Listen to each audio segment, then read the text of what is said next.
Her snoring. In the dim clearing before dawn, an old-growth pine totters, almost ready to fall, because you are snoring.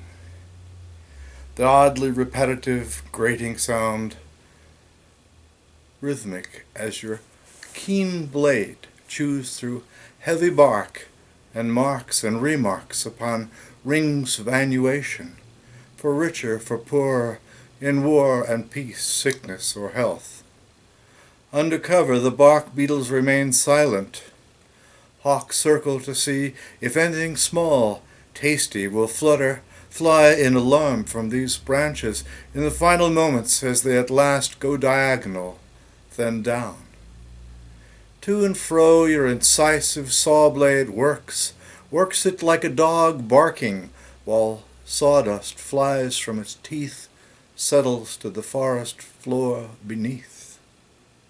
But on another plane, I am on my pillow in what we call a king-size bed, and turn away at first because you object to my snoring and say sleeping on my side seems to suppress it. So I turn the other cheek, listen amazed in darkness, dear lumberjack, to your involuntary vocalizations.